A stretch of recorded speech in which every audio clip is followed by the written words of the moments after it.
안녕하세요. 인류의 흥미진진한 이야기를 들려주는 라메이시입니다. 오벨리스크는 높고 좁으며 4개의 면을 가지고 있는 점점 가늘어지는 피라미드 모양의 꼭대기를 가진 기념물을 말합니다.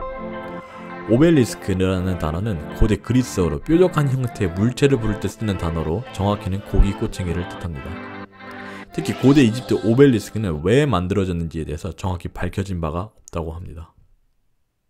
몇 달 전 프랑스 파리의 콩코드 광장을 방문했던 저 라뮤엣은 광장 중심에 뜬금없이 우뚝 서있는 이집트 오벨리스크에 호기심이 가더군요.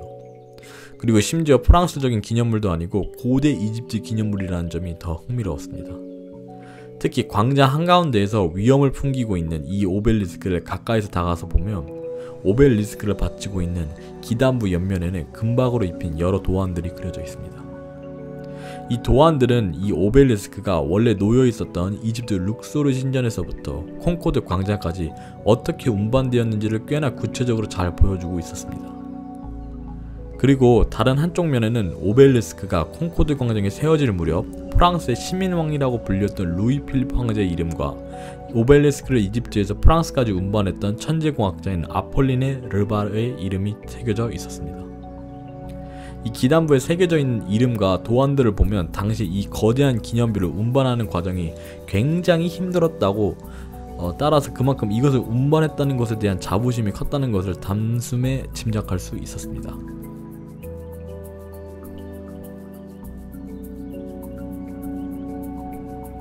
그러나 프랑스인이 아닌 외부인의 시선으로 콩코드 광장의 오벨리스크를 보면 대체적으로 이런 반응들을 보입니다. 사실 많은 사람들이 고대 이집트의 많은 유물들이 제국주의 시대 때 해외로 불법 반출되었다는 사실을 알고 있기 때문에 쉽게 단정 지을 수 있긴 추측이긴 합니다. 그러나 놀랍게도 이 이집트 룩소르의 오벨리스크는 근대 이집트 탄생의 초석을 다진 오스만 제국령 이집트의 총독이자 알라위야 왕조로 이은 마흐메드 알리가 프랑스와의 친선 관계 회복을 위해서 준 선물이었습니다.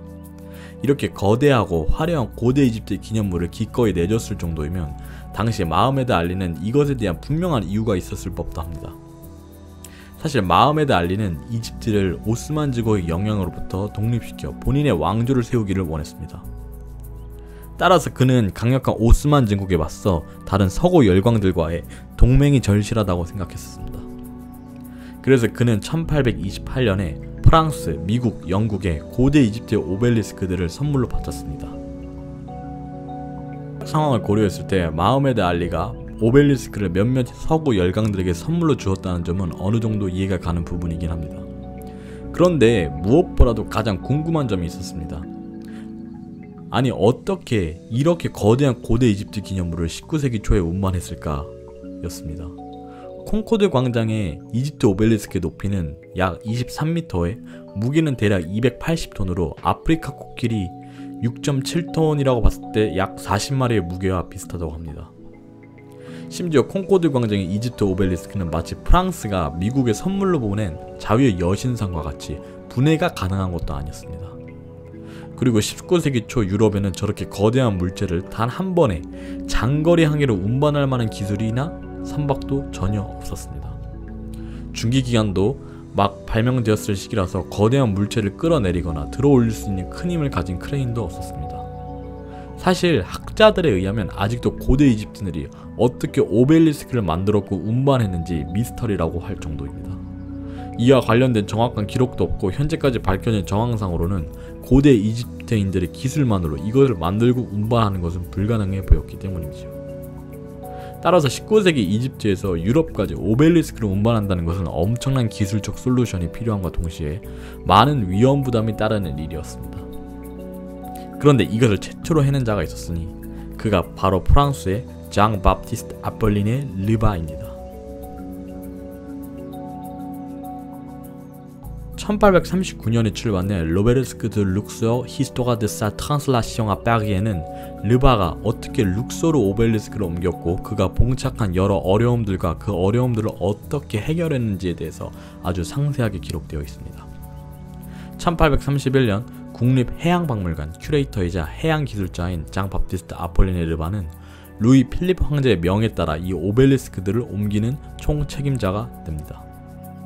그러나 르바는 이 오벨리스크를 옮기기 위해서 많은 어려움들을 해결해야만 했습니다. 첫 번째로 특별히 제작된 거대한 선박이 필요했었습니다.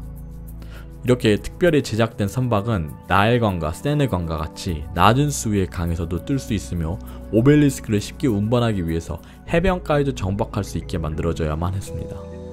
그래서 만들어진 것이 룩소르라고 불리는 바지선입니다. 그리고 두 번째는 나일강이 부르는 바람을 계산해야 했습니다. 나일강은 상류인 남쪽에서 하구인 북쪽으로 흐르기 때문에 도트로 향해 하는 룩소르선에게 유리한 방향으로 바람이 불어야 상류에 위치는 룩소르까지 갈 수가 있었습니다.